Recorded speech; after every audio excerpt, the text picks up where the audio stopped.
Educational inequality is the unequal distribution of academic resources, including but not limited to school funding, qualified and experienced teachers, books, and technologies to socially excluded communities. These communities tend to be historically disadvantaged and oppressed. More times than not, individuals belonging to these marginalized groups are also denied access to the schools with abundant resources.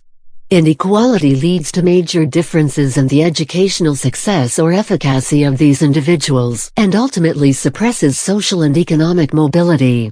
See statistics sections for more information. Measuring educational efficacy varies by country and even provinces/states within the country.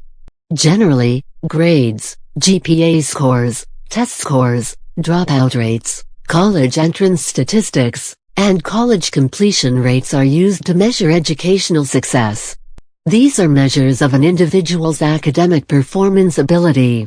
When determining what should be measured in terms of the educational success of an individual, many scholars and academics suggest that GPAs, test scores, and other measures of performance ability are not the only useful tools in determining efficacy.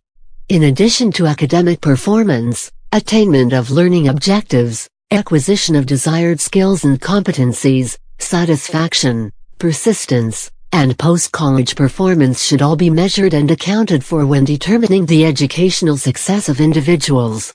Scholars argue that academic achievement is only the direct result of attaining learning objectives and acquiring desired skills and competencies. To accurately measure educational efficacy, it is imperative to separate academic achievement because it captures only a student's performance ability and not necessarily their learning or ability to effectively use what they have learned. Much of educational inequality is attributed to economic disparities that often falls along racial lines, and much modern conversation about educational equity conflates the two, showing how they are inseparable from residential location and, more recently, language. Educational inequality between white students and minority students continues to perpetuate social and economic inequality. Throughout the world, there have been continuous attempts to reform education at all levels. With different causes that are deeply rooted in history, society, and culture, this inequality is difficult to eradicate. Although difficult, education is vital to society's movement forward. It promotes citizenship, identity, equality of opportunity and social inclusion, social cohesion as well as economic growth and employment, and for these reasons, equality is widely promoted. Unequal educational outcomes are attributed to several variables, including family of origin, gender, and social class.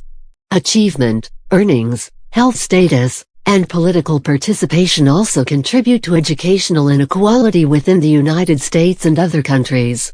Family background. In Harvard's Civil Rights Project, Lee and Orfield identify family background as the most influential factor in student achievement. A correlation exists between the academic success of parents with the academic success of their children. Only 11% of children from the bottom fifth earn a college degree, while 80% of the top fifth earn one. Linked with resources, white students tend to have more educated parents than students from minority families. This translates to a home life that is more supportive of educational success.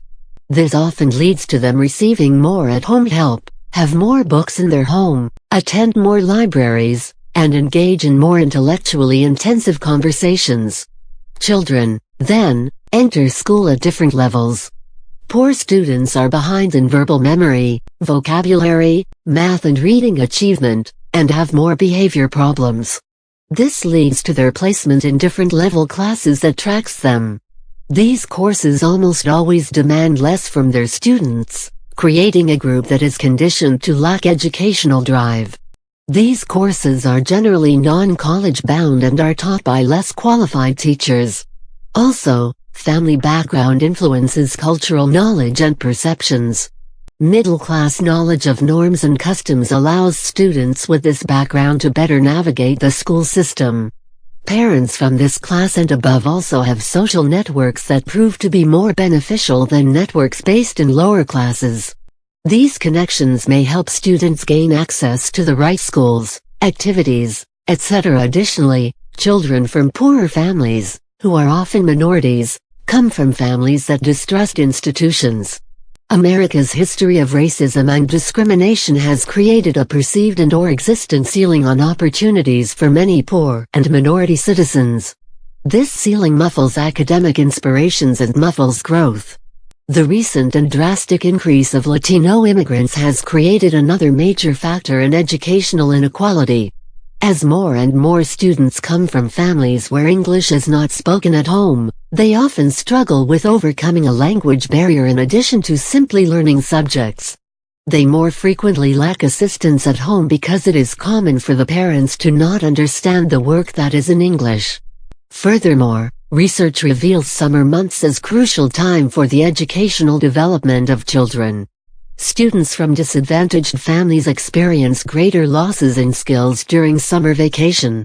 Students from lower socioeconomics classes come disproportionately from single-parent homes and dangerous neighborhoods.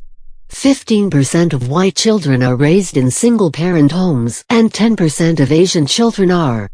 27% of Latinos are raised in single-parent homes, and 54% of African American children are. Less resources, less parental attention, and more stress all influence the performance of children in school. Gender. Throughout the world, educational achievement varies by gender. The exact relationship differs across cultural and national contexts. Female disadvantage.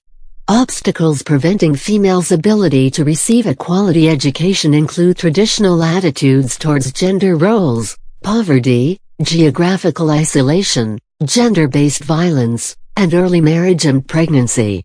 Throughout the world, there is an estimated 7 million more girls than boys out of school. This girls' gap is concentrated in several countries including Somalia, Afghanistan, Togo, the Central African Republic and Democratic Republic of the Congo. In the Democratic Republic of the Congo, girls are outnumbered 2 to 1. Socialized gender roles affect females' access to education. For example, in Nigeria, children are socialized into their specific gender role as soon as their parents know their gender. Men are the preferred gender and are encouraged to engage in computer and scientific learning while the women learn domestic skills. These gender roles are deep-rooted within the state. However, with the increase of westernized education within Nigeria, there has been a recent increase in women having the ability to receive an equal education. There is still much to be changed, though. Nigeria still needs policies that encourage educational attainment for men and women based on merit, rather than gender. Females are shown to be at risk of being attacked in at least 15 countries. Attacks can occur because individuals within those countries do not believe women should receive an education. Attacks include kidnappings, bombings, torture, rape and murder. In Somalia, girls have been abducted. In Colombia, the Democratic Republic of the Congo, and Libya, students were reported to have been raped and harassed. In Pakistan and Afghanistan, schools and buses have been bombed and gassed.